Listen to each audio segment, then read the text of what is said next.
Hello, Peter. What's happening? I'm gonna need you to go ahead and come in tomorrow. So if you could be here around 9, that would be great. Okay? I'm so disappointed in Cameron. $20 says he's sitting in his car debating about whether or not he should go out. Monique, this is Vicky. I gotta get out of here. I think I'm gonna lose it. Rick, have you ever heard the expression, the customer is always right? Uh-oh. Sounds like somebody's got a case of the Mondays. First, we have French fries. You could become a spiritual guru on your own, but you just have to tie your shoes, and you just have to know how to eat burritos backwards.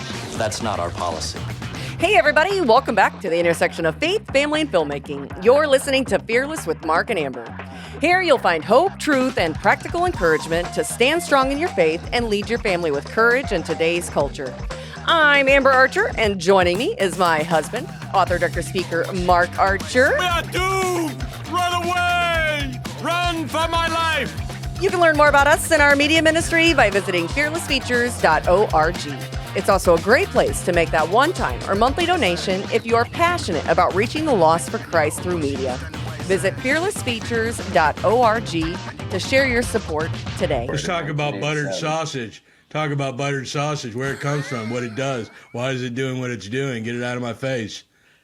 Buttered sausage. That is one of the most annoying buttons you have. That's a space peanut. Well, It's okay. It's okay. I still love you. it's a special episode. I do love you. So anyway. All right. So we're kicking off a 4-week series here. Mm-hmm. And we're going to show you Dysphoria. Yes, in bite-sized pieces for you Yes. to consume. In 4 installments. So if you're listening, you I mean, you can listen to it, but you really should go over to the YouTube as long as it stays on YouTube. We'll see. We're just gonna push. Speaking of pushing buttons, Buttered sausage. we're gonna push a bunch of buttons here because let me tell you why. Yeah. Of all the films that we have done so far, Dysphoria so far seems to be the most hated and banned. Yeah. It is borne out by the fact that literally no one will touch this film. Yeah. They won't allow it on their platforms. They won't allow it in their churches. They won't allow it. We can't, not all of them. Well, There are I said. few who are willing. like I said, very, very few compared to even the mind polluters eventually got through the censors on Amazon after being banned for 2 years. Dysphoria. And so we thought, I'm kind of tired of this, and this is a good film, and we need to let people see the truth here. Well, not only that, but just going through and seeing through last week's episode when we were going through the biblical worldview and just how much the church is no longer adhering to the truth in Scripture, and really being swayed by culture and conforming to the patterns of culture Yes. instead of leading culture with truth. The Lord really impressed it on our hearts that, hey, now's the time. Yeah. And what's interesting is I don't know, we are constantly talking about people getting involved in their local government and the issues and what's happening, all from a biblical worldview. Take your biblical worldview as a biblical citizen here in this world and go and stand for righteousness. Not your righteousness, the Lord's, and what is commanded through Scripture. Interestingly, I went on to Build Track 50. This is something everyone can use. You can look up bills in your state. So I just went in and typed in the word transgender because I thought, I want to see, what's happening. Because right now there are many legislative sessions. Bills are being introduced, being read, what's going to make it through. All of these things impact your family and the community around you. And if we're not paying attention, it's how things, quote unquote, sneak in. Yeah. Because we elect people to go to the state houses for us Some of those people we don't necessarily elect, like we wouldn't vote for, but they're there. So it's up to you to continue to educate your sphere of influence so that everyone's on the same page as to why it shouldn't advance forward, right? And let's just clarify, transgenderism is a made-up fictional term. There is no such thing, as you're going to find out over the next 4 weeks. Yeah. There is no such thing as transgender. Go ahead. So I went in and looked at the bills across the nation. So I'm going to leave a link to this. You guys can go and use it. Find out what's happening in your state. So BillTrack50.com, I typed in transgender, 511 lines. Every line represents a new bill. So in the US right now, all across America, there are 511 pieces of legislation that's being considered, one way or the other. So I would encourage you, I highly encourage you, go look and see what's being introduced in your area, in your state. This is going to impact your family and your children. And when we talk about getting involved, as believers should be, and we have never advocated for everyone doing everything that, I mean, you have to find your giftings. And as you see throughout all of our films, we highlight those people and groups that have certain giftings to do important work in these fields. And, you know, you're going to meet somebody here in Dysphoria, Bernadette Broyles, who is an attorney. Well, I can't do what she does. I'm not a lawyer. I can educate myself and work with somebody like that, but I'm not equipped to do that. But what we are equipped to do, she can't do, right? We make movies, and one body, many parts. Yeah, we all have a job to do. So everybody doing their part. So don't let somebody convince you that just because you don't understand legislation and how it works that you can't help. We can learn. Right? We've learned all kinds of things doing these things. Sure, you can download these bills, look at them. If you have a small group, a mom's group, you know, whatever, wherever your sphere of influence is, sit down and talk about these things with others. You know, that's how evil continues to advance, is because the silence. I mean, evil advances in silence. The vacuum the void will be filled. You're going to see at the very beginning here, we're going to show you the first 30 minutes today. We broke it up into approximately 30-minute chunks. If you want to just watch the whole film, you can support our ministry and go to fearlessfeatures.org, and you can rent it or purchase it. Okay, we don't have physical copies. It's not a download. You rent or purchase it on the website. You can watch it all the way through. It's 2 hours and 12 minutes, I think. But the first thing that comes up on the screen is... Well, Ephesians 5:11. Yes. Have nothing to do with the fruitless deeds of darkness, rather expose them. Thank you. I was blanking out. That's okay. I saw your spinning beach ball. Yeah. Rather expose them. Why? Because, like we talked about last week, the darkness hates the light. It hates being exposed. What they do in secret, they don't want to be exposed. And if you think about that, why is that? On the one hand, they're flaunting it openly in the streets now, saying we don't care. And you're gonna see that right from the beginning here. Yet something that they were so proud to put on. I will tell you, the opening sequence of this film is what gets it banned. I'm convinced of that, and the reason we know that is because when we send a screener link to a distributor, we can see how much of it they've watched. And it's always in the opening sequence that they shut it off, and then we get an email saying we're not interested. So I know that this is what it is. So we should clarify a couple of things.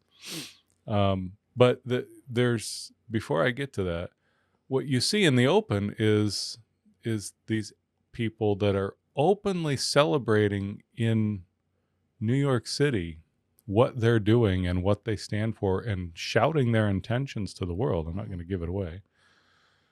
Yet when you then amplify that and expose them further, because these things we pull off of social media, they're putting this stuff out on Twitter and YouTube. I mean, it's all it's everywhere. It is. So they're proud of it. So it's okay for them to put it out. But when we take it and put it into our film and put it out further to show it to you, then it's a problem.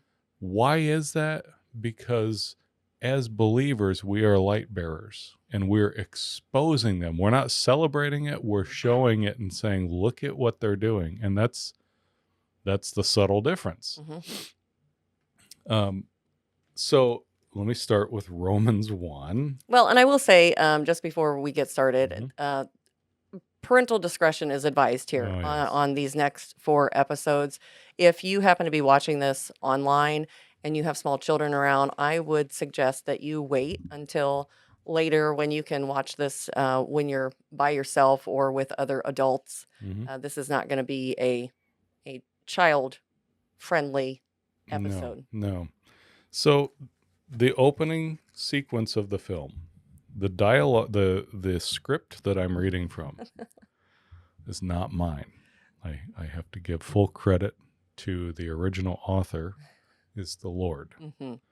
This is taken from Romans chapter 1, and I want to read it in context. I'm going to read, let's see. Say it starts at 24. Well, yeah, from 24, Romans 1:24. Really, it starts at 18, but I'll start at 24.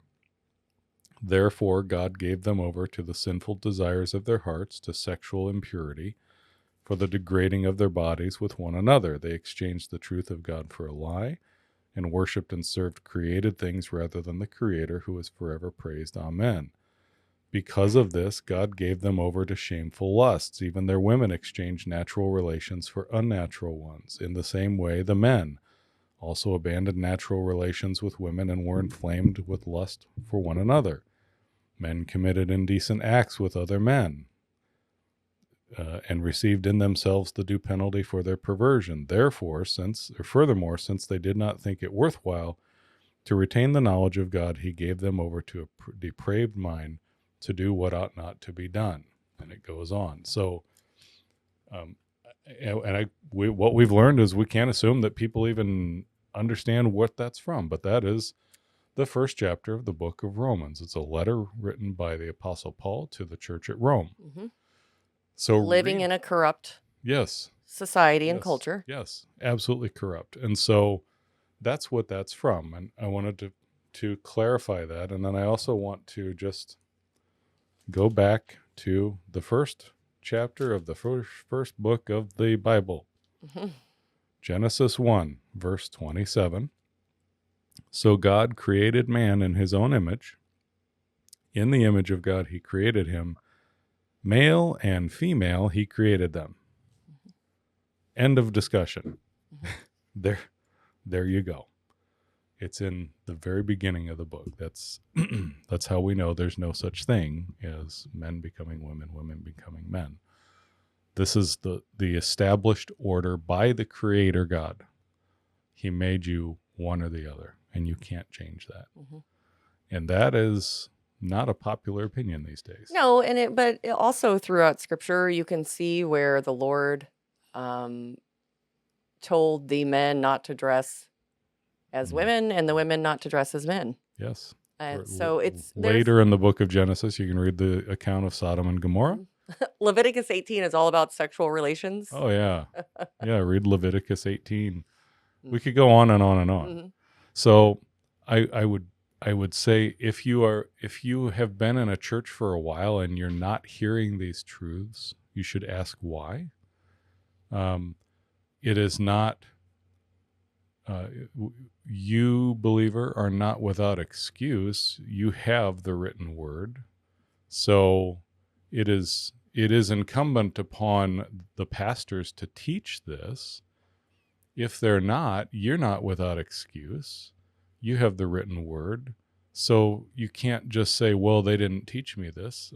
Romans also talks about this, that because of the creation itself, we are without excuse. Mm-hmm. The natural order of the universe is obvious. And so these things we hold to be self-evident by the fact of the way that the universe is. And so we wanted to show you dysphoria. And so is there anything else you want to say before we start the film? We have some comments that we'll make at the end. No, just make sure that, especially now, if you have children, I would advise stopping the episode here and coming back to it. Just parental discretion. Yep. Mm-hmm. Okay. So with that being said, here's the first 30 minutes of Dysphoria.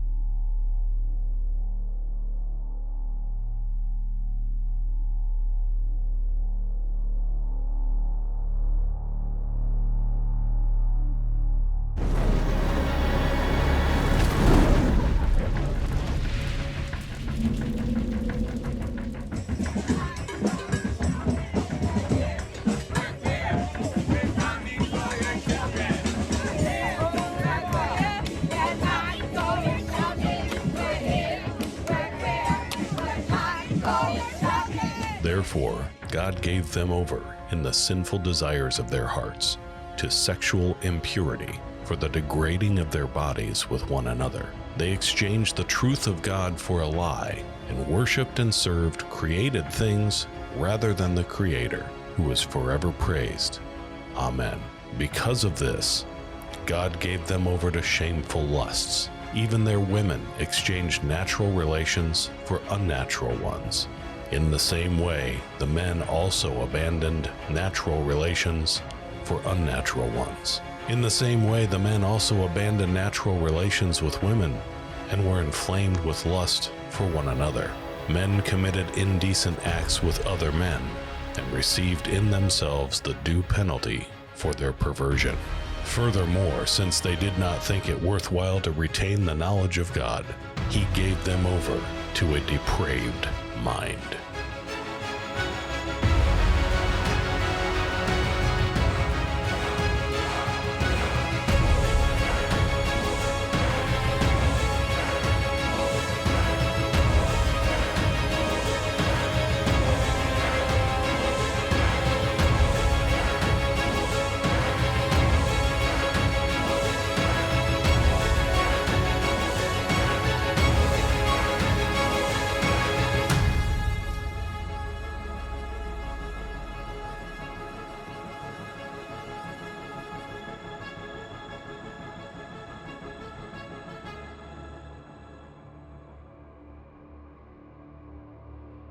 Something is wrong. It is very, very wrong. You know that nagging feeling that you've had in the back of your mind for years now? That seemingly one night you tucked your kids into bed, locked the doors, turned out the lights, and woke up the next morning to find that the entire world had gone insane? It's not just you. We've all felt it. We've all heard it. And now it seems like not a day or even an hour goes by where you're not continually bombarded by it. It's everywhere. It's the insanity of depraved minds. It's the denial of reality. It's not just the assault on morality and the family itself. It's the full-on assault on truth. It's a culture not just in decline, but an entire nation, an entire planet, in a full-scale death spiral. And seemingly, there is no one to stop it. So how is it now fallen upon us, the parents and the citizenry, to protect and defend our culture and our nation from complete moral and societal collapse. Actually, it has been our responsibility from the day of creation. We've simply been lulled into complacency, apathy, and complicity by our own devices of distraction. You see, for too long we have ignored the warning signs of our own falling away. And in the process, while we, the church, were sleeping, the enemy snuck into the stronghold of what was once America, one nation under God, and turned it on its head. You see, the tip of the enemy's spear that has been thrust into the heart of our society is, in fact, a global religion in full opposition to true biblical Christianity. It's not new, it only has a new facade. It is the attack on truth itself, manifested through the blatant denial of the Lord's creation. And it calls itself transgenderism, where men and women deny their own biology, and that of their children, and that of your children, embracing a demonic schism, seeking to be remade into perverted images, mutilated and unrecognizable from the beautiful image bearers of the Creator that they were made to be. And just like any pagan religion, the priests and disciples of this latest manifestation of Satan worship demand that you not only affirm their sickness as righteousness, but that you sacrifice your children on their altar as well. And either you participate willingly, or they will take your children from you and destroy your family by force. It's the new global paradigm of Satan himself, and it demands your unquestioning submission.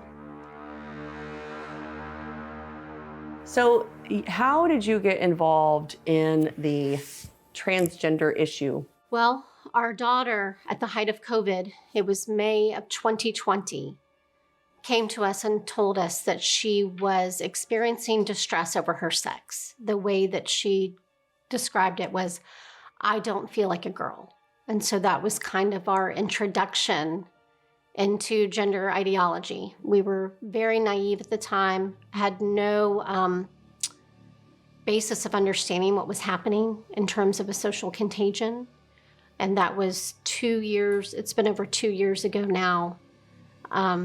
My daughter was in a friend group that was really hyper-focused and obsessed with LGBTQ identities, sexual orientations, and 3 of her friends in the in-person friend group had come out as transgender in 3 months' time. And so as a mental health professional, I started becoming concerned because statistically, that was impossible based on my clinical understanding of gender dysphoria, which is a DSM-5 diagnosis. And what is that for people who don't understand? Sure. So gender dysphoria is having a disconnect between your biological sex and how you identify. So it's distress about the sex you were born. January Littlejohn is a licensed mental health counselor and dedicated wife and mother of 3, whose family was thrust into the transgender issue when her 13-year-old daughter fell victim to the social contagion of transgenderism. But what January was about to find out was that the transgender deception runs far deeper than just friend groups. In her desperate search for answers, she found that the overwhelming consensus of online experts has now been corrupted to only include guidance to parents to affirm their child's confusion, with all other viewpoints on the subject either heavily censored or missing completely. When you first research this issue, the only things that come up are affirm your child. They do not offer a variety of treatment options. And so it took me several months to even fully understand the issue and to know that there were other treatment options because essentially all of the mental health and medical organizations have adopted this activist position of gender-affirming care. And once you pull back the layers and the curtain to what that really means, that these are experimental puberty blockers and cross-sex hormones and radical surgeries like double mastectomies, you quickly realize that this is a really significant issue that your child has now fallen into. The biggest piece of advice I give parents who are coming through the gender clinic at Boston Children's Hospital is to just be supportive. Sometimes you might not understand, sometimes you feel like you don't know the terms or you don't kind of get exactly what the child means when they say that they might be this gender, but the biggest thing you can do is just love your child and support them and just allow them to express themselves. That's the biggest protector as well against negative mental health effects such as depression, suicidality, anxiety that we worry about for our gender diverse kids and young adults. They're often sold this falsehood that you may have been born in a wrong body if you feel some discomfort with your body, with your sex. What woman did not feel discomfort with her body, with her sex, particularly when she entered puberty and had to deal with, with getting your period each month? So to pathologize the almost inevitable discomfort that adolescents feel as they go through that pubertal development, it is really robbing the child. Bernadette Broyles is a nationally recognized advocate for children's rights and family values. Bernadette graduated with honors from Yale University with a Bachelor of Science degree in biology and received her law degree from Harvard Law School. She is president, general counsel, and founder of Child and Parental Rights Campaign, where she fights tirelessly for the best interests of children in court and advocates for student privacy, parental rights, and Title IX protections in public schools. With decades of experience as a family law litigator, Bernadette is a passionate defender of traditional family structures and is dedicated to protecting the rights of parents and children.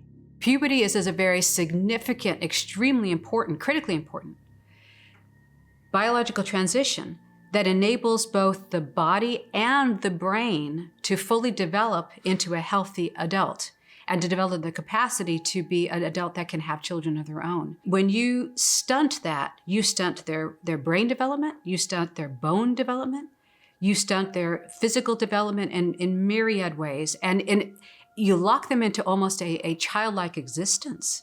Most of these children, and I say children because they were 11, 12 at the time. My daughter was 13 when she came and told us she was experiencing distress over her gender. But none of them had had any sexual experience. No boyfriends, no holding hands. My daughter's never been kissed. So it was really confusing to me to see why they were so hyper-focused on a sexual orientation when they had zero experience in even romantic relationships. How is it that adolescent children are suddenly trying to make the leap from childhood innocence and sexual purity to radicalized homosexual activists who believe they can change their biological makeup through social constructs and body mutilation? What January and her husband didn't realize was that besides the obvious everyday influences of pop culture, entertainment, and social media, their 13-year-old adolescent daughter was being heavily influenced by peer pressure from not only her friends who were heavily influenced by culture and social media, but also other online influences related to their daughter's other interests. Online chat rooms like Discord, fantasy art forums like DeviantArt, and the whole cosplay universe. That's adults playing dress-up. These are virtual cesspools of asexual, homosexual, and transsexual manifestations. And what better breeding ground for encouraging the departure from one's own reality than the fantasy, live-action role-playing world that embraces fetish behavior and sexual perversions?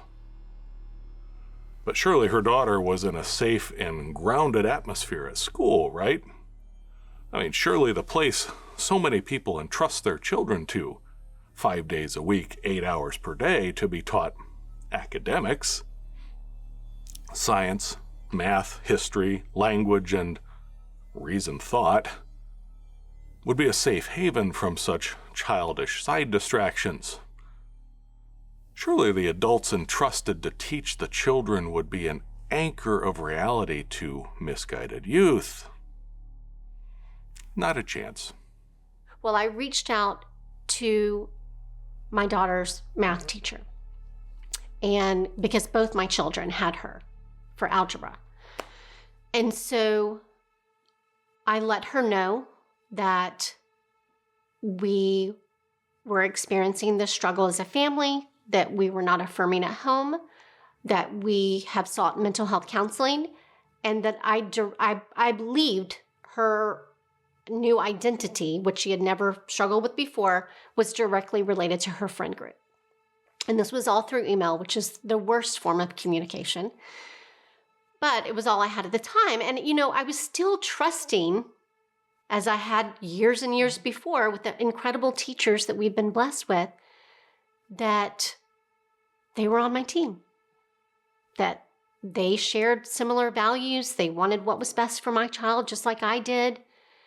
And I thought the teacher would come back and say, oh gosh, this is horrible. I thought she was going to be just as horrified as I was that my child all of a sudden was thinking that she was transgender. And she wasn't. And she said, well, if she used the pronoun they, if they want to go by that name, we need to tell all their teachers. And so I sat there at my computer. I was like, what is happening? I don't understand. And so I, again, politely responded, no, I don't, I'm going to let her do this, because if you know anything about kids with ADHD, their thoughts and feelings change all the time, and self-advocacy was hard for her. And so my thought process as her parent was, if she wants to do this, then let her be the one to facilitate this.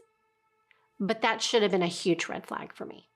I really was thrown by that whole communication. And it turns out that teacher was the LGBTQ advocate on campus. Morning, Dan. I just noticed the pride flag on your desk. Is that new? It is. I just put it up. I went to a pride parade with my sister this weekend, and I just put it up at my desk so I can raise awareness as an LGBTQ ally. Have you heard the term ally before? I've heard of an ally, but I've never really understood what it meant. Ally is a term used to describe someone who is supportive of the lesbian, gay, bisexual, transgender, queer, or questioning community. It can be people who identify as LGBTQ or those, like me, who do not and want to demonstrate their support. So what would I do as an ally? Allies are open-minded and good listeners.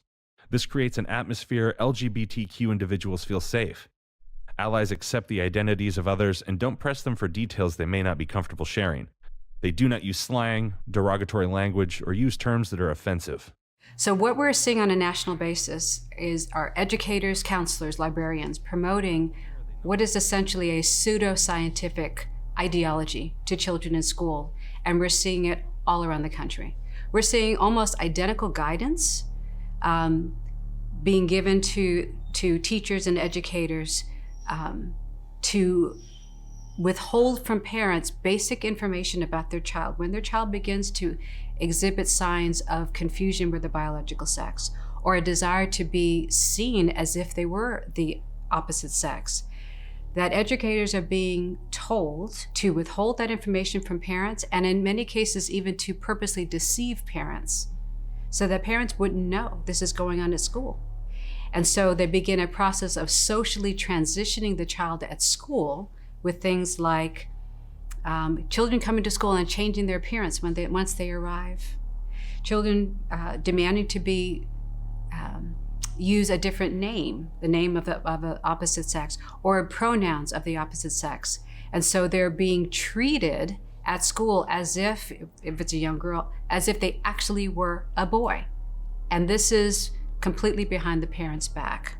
January knew that her daughter had been heavily influenced by her peer group, and that protecting her daughter from those influences and influencers would now be a top priority in protecting her daughter. But what she didn't know was just how deeply involved in this deception her daughter's school was. And nothing on earth could have prepared her for the conversation she was about to have with her daughter, who would inadvertently spill the beans on the school's diabolical plotting behind her and her husband's backs and against them as parents. It was 2 or 3 weeks went by, and my daughter got into the car and said, "Mommy," because I thought even if she asked to be called a different name, I thought it would be treated like a nickname. You know, Johnny wants to go by John. How can a parent stop that from happening? I really didn't recognize my own parental authority at the time. And so she gets in the car and said, "Mommy, I asked them to call me this name, but how weird, they asked me which restroom I wanted to use. Isn't that funny?" Well, I didn't see anything funny about it. In fact, I was freaking out because I didn't understand how A plus B was equaling C. And so I immediately contacted the guidance counselor and I said, "My daughter said you had a meeting with her and you asked her which restroom she wanted to use. I want a phone call. I need a meeting set up immediately. I have this is a safety issue. I have major concerns about anyone asking my daughter which bathroom she preferred without me being notified or present at this meeting." How old is she at this point? She's 13. And she didn't understand why I was getting upset. And I just said to her, "Have you ever had a meeting at school with a teacher, a guidance counselor, administration, when I wasn't there?" And she said, "No." And I said, "And you're telling me you were in the room with 3 people behind closed doors?" I said, "Who were these people?" She didn't even know. She had no idea. She couldn't even tell me their names because she's 13. Gender identity is a person's internal sense of whether they are male or female. For most people, their gender identity matches their physical body. This is called cisgender. For others, their gender identity might not match their physical body. They may have been born with male body parts, but inside feel certain that they are female or vice versa. This is called being transgender. People who have a gender identity that is not binary, sometimes called gender fluid, gender queer, or gender nonconforming, find that their gender identity does not fit into specific categories of male or female, but rather exists along a continuum. Your gender identity is not something you can choose or change. No matter your gender expression or identity, it is normal to have questions about who you are and if what you are feeling and experiencing is normal. Finding an adult you can talk to at home or at school can be helpful. Along with the internet, the schools are contributing factors to a lot of this because, of course, the kids spend a lot of time at school. And most of the teachers, especially school counselors, have been trained and believe that this is what they should do.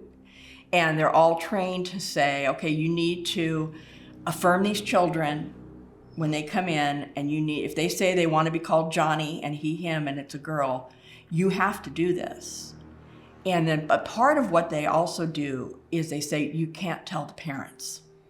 I always stress, I understand you don't support this, but it is our job to support your kid in school.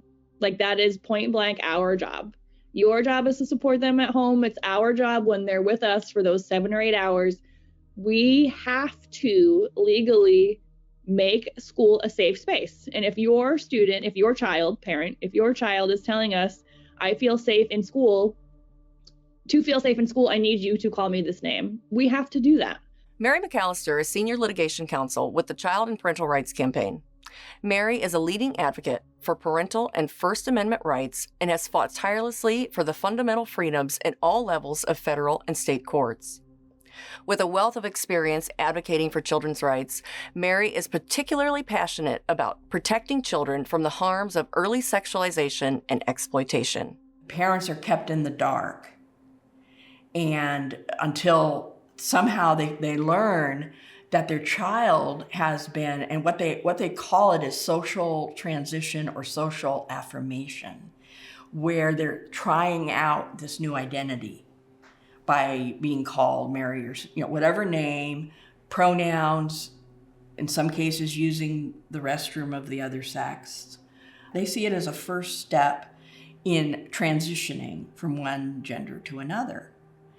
That you first try it out. First, you change your name, change your pronouns, and get sort of comfortable with this new identity, and then you can move into these other aspects of it: drugs, surgery, what have you.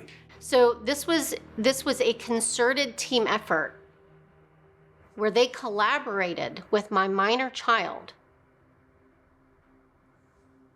to conceal information from me and my husband. Because in this guide, the only question that they asked her, are your parents supportive?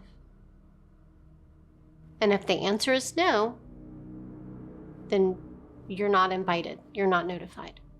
Also in the plan, they asked her which restroom she wanted to use, name and pronouns. And this is all self-directed by the child. They also asked her which sex she preferred to room with on overnight field trips.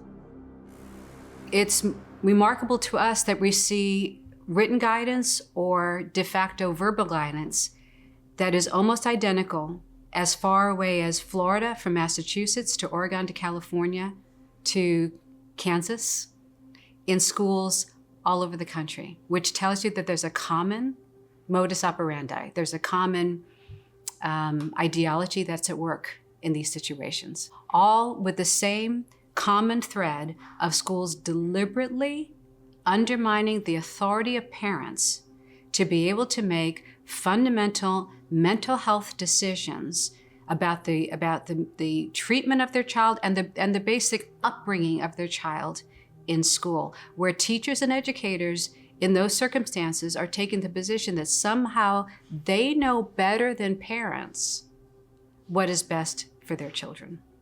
So, is any of this even legal? No. And it's not just that the schools have begun secretly plotting against parents in the indoctrination of their children with leftist propaganda disguised as education. No, the growing deception goes far deeper than that. You see, school corporations have begun to actively instruct their teachers and staff to lie to parents. So not only are schools deliberately hiding their homosexual, transsexual ideology in the classrooms, they are telling parents that they no longer have any rights to their own children's education by asserting non-existent laws. And as January was about to find out, her child's school counselor was actively deceiving her and her husband by asserting a fictional law that they had made up, telling her that she was not entitled to know what they had even discussed with her daughter behind closed doors.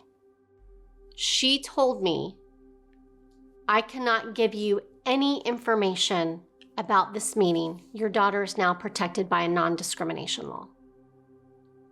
My 13-year-old daughter that can't sign a contract, can't have medication without my permission, can't go on a field trip without my permission.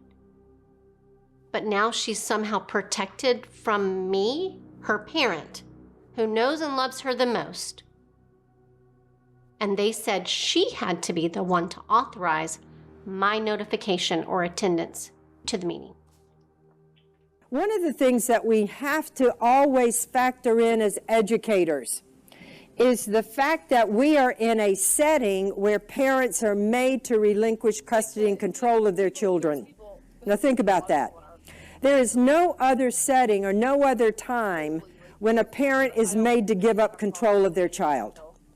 It matters that 2 school counselors right now in Florida have had lawsuits filed against them because they did not alert parents when the child told them about their need to transition. Is it true that basically you resign your rights when your child goes to school? The school then has the authority over the child? No, that is not the case at all. When you bring your child to the school, all of your parental rights are maintained. You do not surrender your parental rights at the school door. Parents have a fundamental constitutional right to direct the upbringing, the education, the religious training, the medical care and mental health treatment of their child. In most states' constitutions, state constitutions also reaffirm that fundamental right for parents as well. And then in a number of states, they also have statutes that are basically called Parents' Bill of Rights, as in Florida, that make it unmistakably clear, that codify the right of parents to direct the upbringing and care and treatment and education of their child. That's what the law is. What we're seeing is a distortion of the law that activists have injected into many schools that assert a non-existent right on behalf of children to have a privacy right against their own parents. Now, anyone who understands the law well knows that, yes, children do have a privacy right, but it is held by their parents as fiduciaries against the rest of the world. Not against the parents, but by the parents to protect their child. So it is a distortion of the law, and all I can imagine is that activists are hoping to somehow try to change the law, but that's not what the law is. Dr. Natalie Edelman-Asinga says school counselors are the best master manipulators. And the best way, right? How do we look at systems and how can we maneuver them and change them? And that helps with the work with resistance. She was constantly being told by her peers that if your parents don't affirm, it's because they don't accept you for who you really are. They don't love you. So building into the child, your parents aren't safe. And that's another thing, is if your parents don't 100% approve of what you're doing, they're not safe. And the kid will parrot that to their parents. Well, I'm not safe here. I don't feel safe anymore. Because you guys won't call me Johnny, and I want to be called Johnny, so I'm not safe anymore. And then you go to school and say you're not safe. What are they going to do? Who are they going to call? CPS. All you had to. So we're going to pause there, and we're going to come back next week. Mary McAllister, if you have seen The Mind Polluters, Mary McAllister is also in The Mind Polluters, and she is going to talk further about this and how CPS, Child Protective Services, is now being weaponized against parents. And next week, you're going to hear the story from Erin Lee, who has been on our podcast several times. And Erin is also in Principalities, which we're working on right now. And she had dealings with CPS in Colorado because the school system was trying to indoctrinate her daughter into thinking that she was a boy. And of course, they objected to that. And we show the receipts there. We have email proofs that they talked about sending CPS in to do a wellness check. And actually, since that film, or since that interview, Colorado passed a law saying that basically, if the counselors have to affirm. Well, and it's the affirmation that becomes the enforcement. And then it's, when parents stand for the truth, they're being treated as the threat. Yes. And that's the furthest from the truth. Yeah. Furthest from the truth. Yeah. I think it's a good reminder too that what you're seeing now in our nation and really around the whole world, and as we have said many times, every generation thinks it's the last. That's true. But every generation is closer to being the last generation. That's also true. And what we are seeing now is the contrast is making everything more clear. You are seeing that there are pockets of good and righteousness, and that is being balanced out by extreme wickedness, off the charts wickedness. You'll hear about it in principalities. What's going on in states like Colorado. Colorado makes California look like child's play.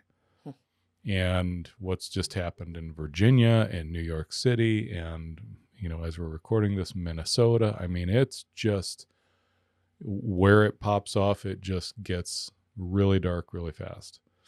And so it's going to continue. And this ideology hasn't gone away. It's gone out of the mainstream because Trump is in office, frankly.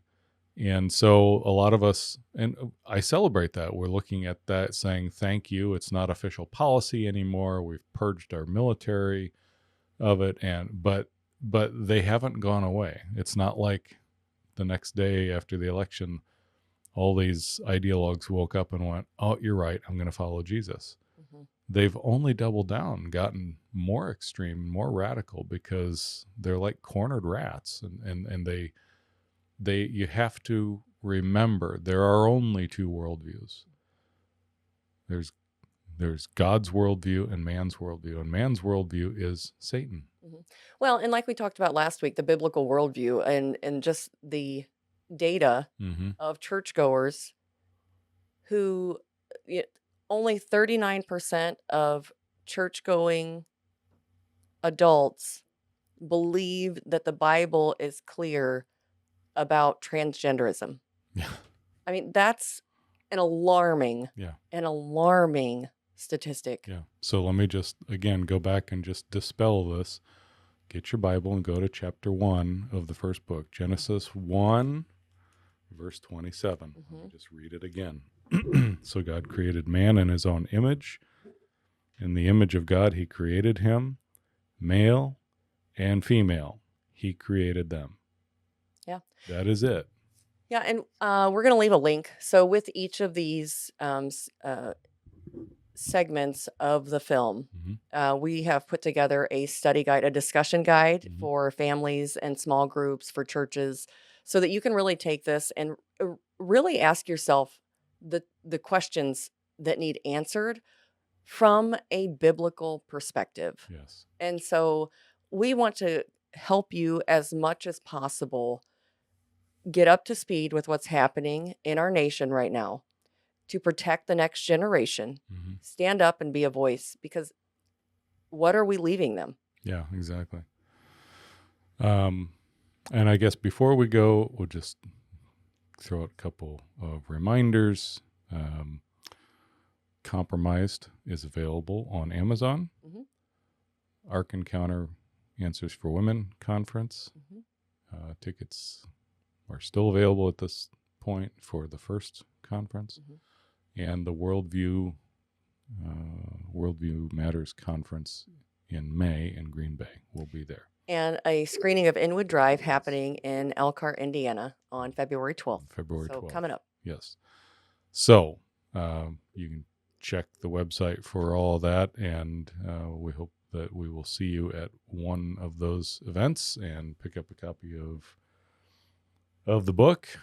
And then next week, so if you want to watch the film, go to fearlessfeatures.org and you can purchase or rent it. Otherwise, you can wait till next week and we will dive into the next Part 2. portion. Here we go. All right. That's all the time we have for today, friends. Thanks for listening through to the end, and be sure to click that subscribe button so you never miss an episode. And share this with your family and friends. Until next time, march on, saints, and be filled with the Spirit. Did you ever think that maybe there's more to life than being really